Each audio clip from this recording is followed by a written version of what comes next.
Most of my childhood memories are fuzzy, like old photos that got left out in the sun.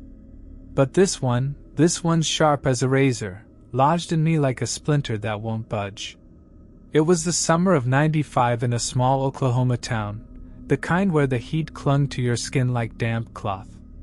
Our house was a furnace, no air conditioning, just a rattling fan that pushed warm air around. At night, the cicadas screamed outside, and the greasy scent of hot asphalt seeped through open windows. Ricky, my best friend, lived 3 blocks over. His mom, Carla, was the town's open secret. Jars of herbs lined her shelves, candles burned to stubs, tarot cards scattered like leaves. She called it witchcraft. Others called it nonsense. I thought it was magnetic. She never hid it, leaning into the whispers with a sly smile. That afternoon, Ricky and I roamed town to escape our stifling houses. We ended up at a garage sale, a sad sprawl of cardboard boxes and warped VHS tapes. That's where I saw it, the mirror. It was taller than me, frame all gray and beat up.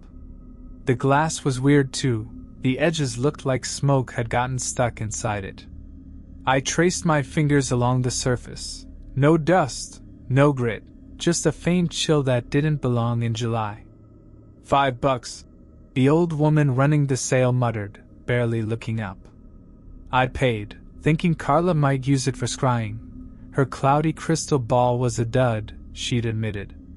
Dragging it home, sweat soaked my shirt, the mirror heavier than it looked. I meant to take it to her, but I never did. That night, I propped it against a chair in my room, planning to haul it over tomorrow. The air smelled of dust and sweat as I sat on my bed, fanning myself with a dogged Sports Illustrated. I glanced at the mirror and froze.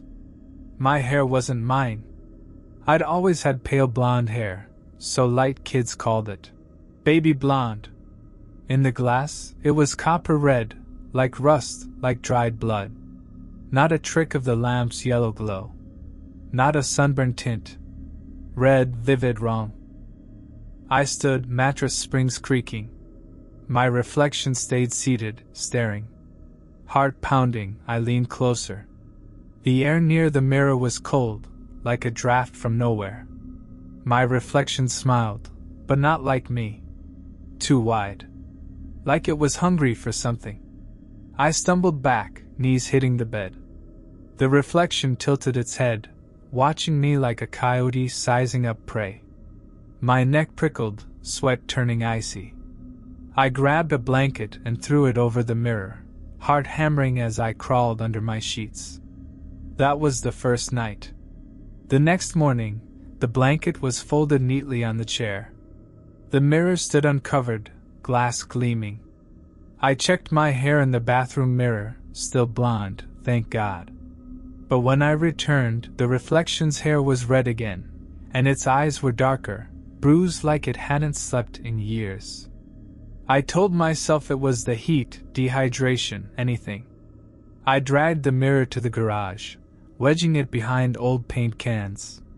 By evening, it was back in my room, leaning against the chair. I didn't tell anyone. Not Mom, not Ricky. Who'd believe a kid saying his mirror was wrong? The reflection grew bolder. Sometimes it was me, but sharper, cheekbones too pronounced, smile too wide. Other times it showed more. One night, I woke to silence, the cicadas gone quiet. The hallway clock ticked like a hammer. In the mirror, Ricky lay at my reflection's feet, a rope tight around his neck, lips blue, eyes glassy. His body swayed, as if freshly cut down. My reflection sat there cross-legged, tapping its knee like it was waiting for me to notice. Then it smiled, like it was showing off a prize. "No," I whispered, voice cracking.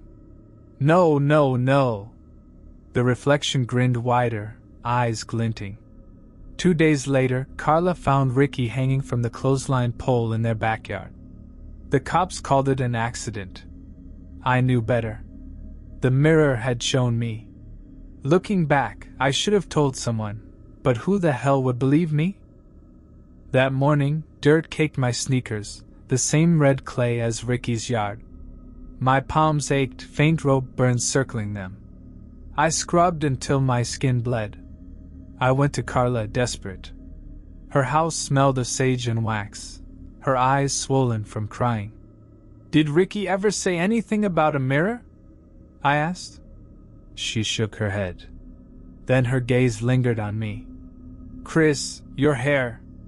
It looks darker. I touched my scalp, heart dropping. In her bathroom mirror, my blonde was intact, but at the roots, the color bled red. I laughed it off, muttered something about lighting, and fled. The visions came faster. In the mirror I saw Carla, skin burned up, smoke rolling through the room. She wasn't moving. My uncle crushed beneath his own truck, blood pooling in the dirt. I'd wake with ash under my nails, the stink of smoke on my shirt.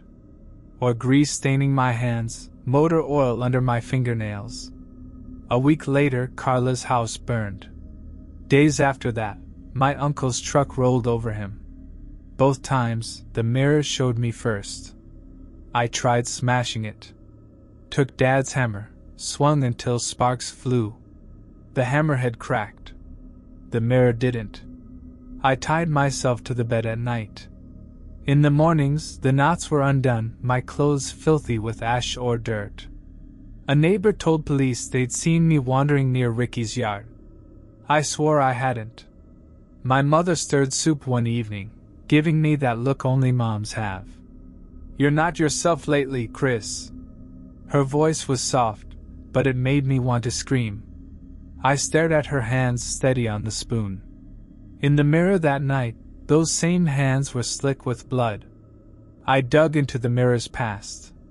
The library's microfilm turned up a clipping, a 1920s cult, members vanishing after rituals with a cursed glass. The photo showed my mirror, frame carved with symbols that seemed to shift if I stared too long. Careful with old stories, kid, the librarian said.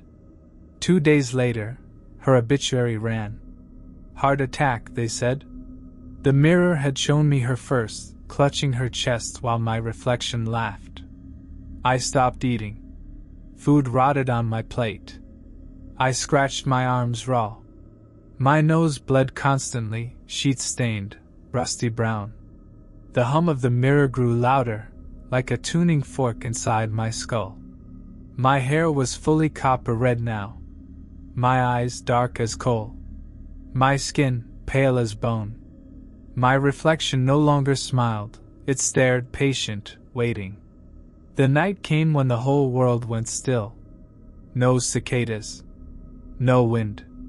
Just the mirror humming. The glass showed Mom in the kitchen, nightgown soaked red, throat carved open like a second smile. My reflection stood behind her, knife dripping onto the tile. I locked my door, tied myself tight. But when I woke, I was in the kitchen, knife in hand, Mom's body sprawled at my feet. Exactly as I'd seen. I don't remember leaving my room. Sirens wailed.